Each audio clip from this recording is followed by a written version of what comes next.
Praise the lord. దేవుని నామములో మీ అందరికీ వందనాలు. మీరందరూ బాగున్నారా? మీరందరూ బాగుండాలని నా అనుదిన ప్రార్థనలో నేను జ్ఞాపకం చేసుకుంటున్నాను.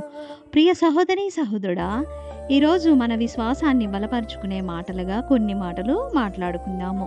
క్రైస్తవ బిడ్డలుగా ఉన్నాము, అనుదినం ప్రార్థన చేస్తున్నాము. అయినా సరే మన జీవితాల్లో మార్పు జరగడం లేదు కదా.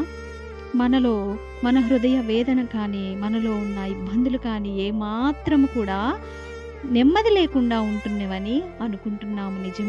నిజంగానే మన జీవితాలలో నెమ్మది లేకుండా పోతుంది. ఎన్నో ఇబ్బందులు ఎదురవుతూ ఉంటున్నవి. దేవునిలో బలంగా ఉంటున్నాము కానీ సమస్యలనేవి మరి ఏమాత్రం కూడా తీరడం లేదు. కొంతైనా మనసులో నెమ్మది లేకుండా ఉంటున్నాము. అది చాలా నిజమైన మాటే. ఎందుకంటే మనము దేవునిలో బలంగా వాడబడుతున్నప్పుడు సాతానుడు కూడా అనేక ఇబ్బందులను తీసుకొస్తూ ఉంటాడు. ఎందుకంటే ఇంతకు ముందు మనం లోకానుసారంగా ఉన్నాము, లోకానుసారమైన నడవడికలో జీవించాము. సాతానుడు సంతోషపెట్టేలా మన ప్రవర్తన తీరు ఉండేది. మరి ఇప్పుడు సడన్గా దేవునిలో మనం బలంగా ఉంటున్నాము. ప్రతి విషయంలో కూడా దేవునితో మాట్లాడుతూ మొర్రపెడుతూ ఉన్నాము కదా. మరి ఉన్నప్పుడు సాతానుడు ఆ రీతిగా ఉండడానికి, మనల్ని ఆ రీతిగా దేవునిలో బలంగా ఉన్నప్పుడు సాతానుడు మరలా తన వైపు త్రిప్పుకోవడానికి అనేక పన్నాగాలు పన్నుతూ ఉంటాడు కదా. మరి సాతానుడు ఇంకా శోధన ఎమ్మటి శోధన, బాధ ఎమ్మటి బాధ, ఇబ్బందులు పెడుతూనే ఉంటాడు. కానీ నువ్వు ఏమాత్రం కూడా భయపడకుండా ఇదే స్థితిలో నువ్వు ఇంకా ముందుకు వెళ్ళినట్లయితే దేవుని కార్యాలు చూడగలవని నేనైతే మనవి చేస్తున్నాను. ఎందుకంటే ప్రియ సహోదరి, సహోదరుడా, ఈరోజు నేను మీతో ఎందుకు చెప్తున్నానంటే అలాంటి పరిస్థితిలో నుంచి, అలాంటి ఇబ్బందుల నుంచి, అనేకమైన శ్రమల నుంచి దేవుడు నన్ను ఈ రీతిగా నిలబెట్టుకున్నాడు. నిజమే, నాకు కూడా అనేకమైన శ్రమలు. నేను ఎప్పుడు దేవునిలో బలంగా వాడబడుతున్నానో అప్పుడే సాతానుడు ఎన్నో ఇబ్బందులు తీసుకొచ్చి నన్ను అతలాంకుతలం చేసేది. నేను మరలా లోకం వైపు, లోకానుసారంగా ఆలోచించే జ్ఞానంలో పడిపోయేదాన్ని. ఆ రీతిగా ఉండటం మనసుకి ఎక్కడో ఇబ్బందికరంగా ఉండేది. దేవుని ప్రేరేపణ అనుక్షణం నన్ను గద్దించినట్టుగా ప్రేరేపిస్తున్నప్పుడు ఎందుకు నేను ఇలా మారిపోతున్నాను, ఎందుకు మరలా లోకానుసారంగా ఆలోచిస్తున్నాను, ఈ బాధలు, ఈ సమస్యలు లోకం తీరుస్తుందా, లోకానుసారమైన నడవడిక తీరుస్తుందా, ఎందుకు ఈ రీతిగా నేను ఉన్నాను అనే ఆలోచన కలిగి సర్వశక్తిమంతుడైన నజరేయుడైన యేసు ప్రభువారు నా కొరకు ప్రాణం పెట్టాడు, నా కొరకు రక్తాన్ని చిందించాడు, నా కొరకు ఎన్నో బాధలు పడ్డాడు.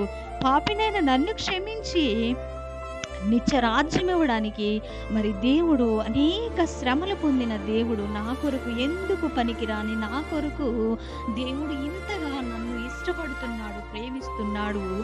ఇంతగా ప్రేమించే దేవుడు ఈ లోకంలో ఎక్కడా దొరకడు గనుక నేను మరలా సాతానుడు ఎన్ని ఇబ్బందులు పెట్టినా, మరణము పొందే ఇబ్బందులు నాకు వచ్చినప్పటికీ నేను ధైర్యం తెచ్చుకొని నా దేవుని చెంతనే నాకు నెమ్మది, నా యేసయ్య తప్ప నాకు ఈ లోకంలో ఎవరు లేరు, నా సమస్యను తీర్చువారు నిజంగా ఎవరు లేరు, నా దేవుడే గొప్పవాడని నేను మోకరించి, ప్రభువా ఈ శ్రమల నుంచి, ఈ ఇబ్బందుల నుంచి నన్ను బయటికి తీసుకురా, నీవు తప్ప ఎవరు లేరయ్యా, ఇరుకైన మార్గంలో నాకు విశాలత దయచేయమని దేవుణ్ణి భారం కలిగి ప్రార్థించేదాన్ని, మానక ప్రార్థించేదాన్ని. ఎప్పుడు మెలకు వస్తే అప్పుడు ప్రార్థనలో గడిపేదాన్ని. ఎన్నో వేదనలు, కన్నీటి వెద నుంచి కూడా నన్ను దేవుడు ఈరోజు నన్ను ఎంతో నూతన పరిచి, ఎంతో సజీవ లెక్కల్లో ఉంచి, ఎంతో సంతోషకరమైన జీవితాన్ని నాకు ఇచ్చాడు. ప్రియ సహోదరి, సహోదరుడా, నా అనుభవాలు కొద్ది చెప్తున్నాను. శ్రమ వచ్చిందంటే అది తప్పనిసరిగా దేవుడు తీసివేయటానికి సమర్థుడుగా ఉన్నాడు గనుక ఓర్పు, సహనం కలిగి ఈ ఇబ్బందులు చూసి భయపడకుండా, ఈ శోధనలు చూసి భయపడకుండా, ఈ సమస్యను చూసి నీవు భయపడకుండా ప్రార్థన అనేది బలంగా నీలో ఉండాలి, యథార్థత ఉండాలి. పెదాల మీద ప్రార్థన కాదు ప్రియ సహోదరి, సహోదరుడా, హృదయపూర్వకంగా యథార్థమైన ప్రార్థన కలిగి నీవు దేవునికి సమర్పించుకొని భారం కలిగి ప్రార్థిస్తే ఎలాంటి శ్రమనైనా తీసివేయటానికి దేవుడు సిద్ధంగా ఉంటాడు. ఈ లోకం వైపు చూడకు, లోక ఆశల వైపు చూడకు.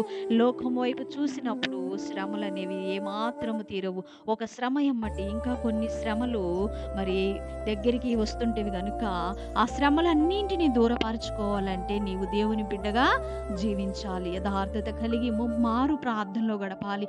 సమయాన్ని ఏమాత్రం కూడా వ్యర్థం చేయకుండా, లోకం వైపు చూడకుండా నువ్వు ప్రార్థనలో గడిపి బైబిల్ చదువుతూ ఉంటే దేవుడు చక్కగా నీతో మాట్లాడుతూ ఉంటాడు.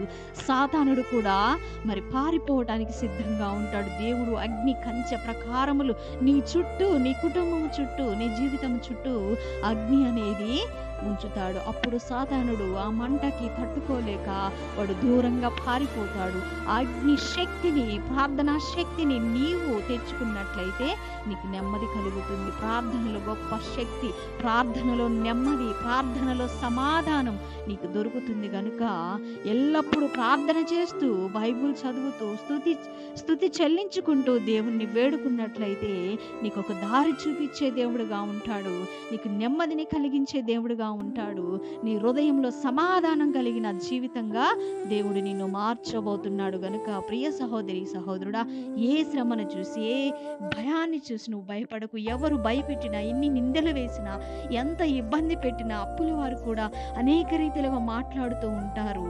కానీ నువ్వు వాటికి భయపడితే సాతానుడు ఇంకా ఎక్కువగా భయపెడతాడు. దేనికి భయపడకుండా అదే సమయాన్ని మోకరించి నువ్వు ప్రభువుని వేడుకున్నట్లయితే, ప్రార్థించినట్లయితే, దేవునిలో ఎక్కువ సమయం గడిపినట్లయితే, నీ జీవితంపై దేవునికి అధికారం ఇచ్చినట్లయితే దేవుడు గొప్ప కార్యాలు నీ పట్ల జరిగించుతాడు.